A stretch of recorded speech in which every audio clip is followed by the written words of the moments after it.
Assalamualaikum warahmatullahi wabarakatuh. Kembali lagi bersama saya, Rifta Nisa Umarhamah, mahasiswi jurusan Pendidikan Guru Sekolah Dasar di Universitas Negeri Padang.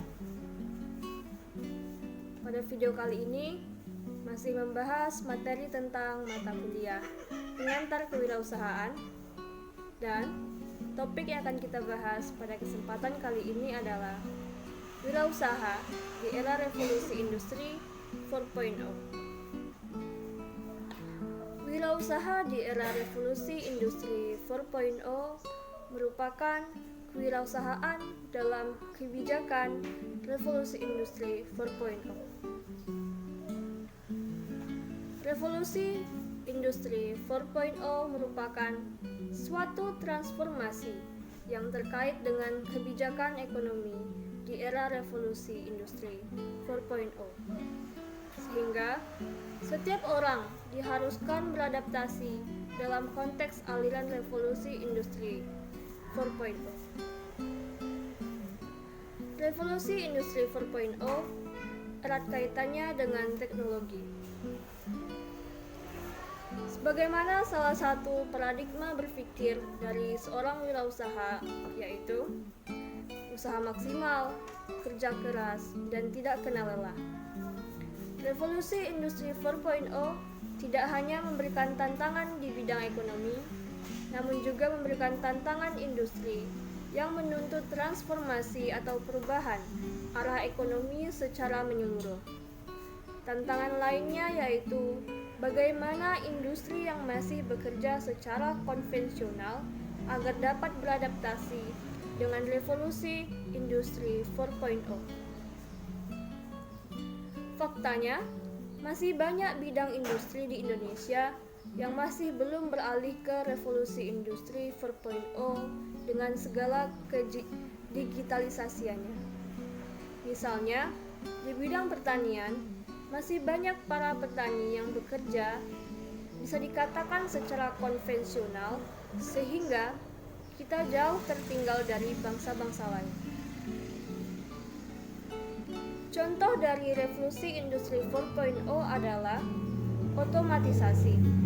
Misalnya, di bidang consumer digital seperti yang dilakukan pada perusahaan-perusahaan startup. Lalu, bagaimana dengan transformasi ekonomi? Apa itu transformasi ekonomi? Transformasi ekonomi merupakan salah satu kunci kemajuan dari ekonomi yang menjadi suatu kondisi yang memang harus seimbang.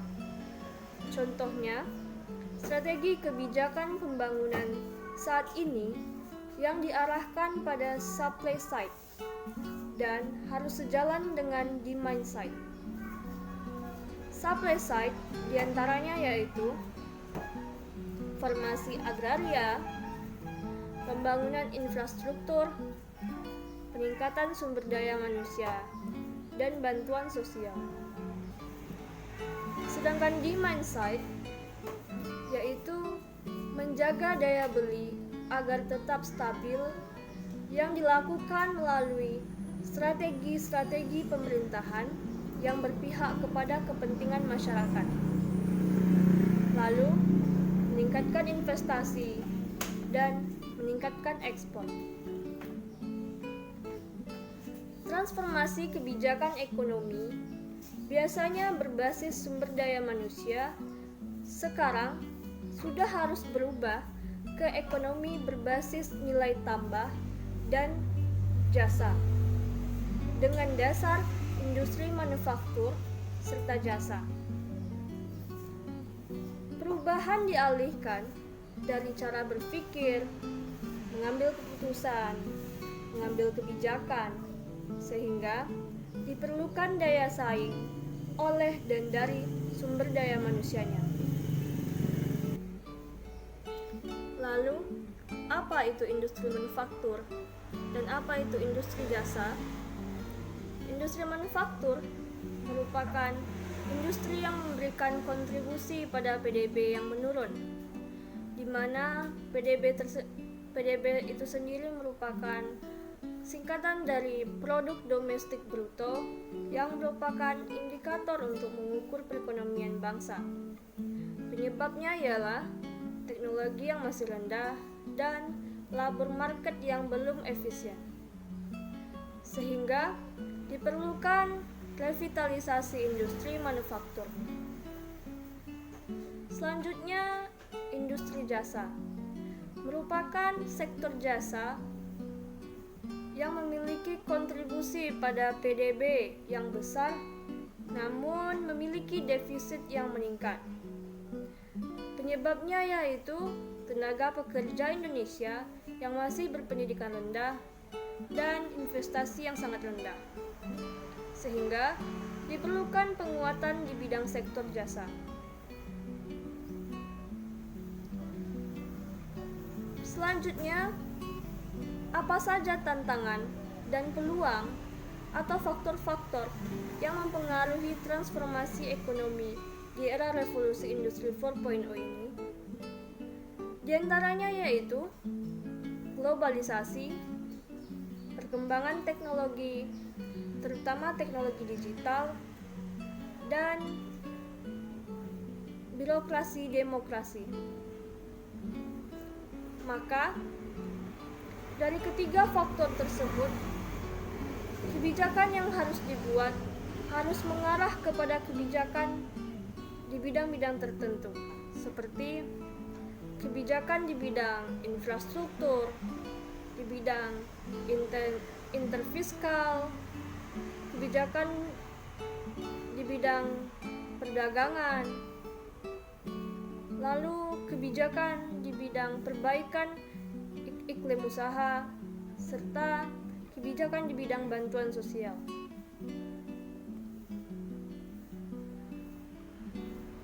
Dari hal-hal yang sudah dijelaskan di atas, maka dapat kita simpulkan, faktor utama yang terkait dengan kebijakan tersebut adalah pengembangan dari sumber daya manusianya. Hal yang dapat dilakukan melalui pengembangan sumber daya manusia yaitu mitigasi otomatisasi, penyiapan future work atau skill, ekosistem inovasi melalui vokasi, dan insentif pajak bagi industri pengembangan vokasi.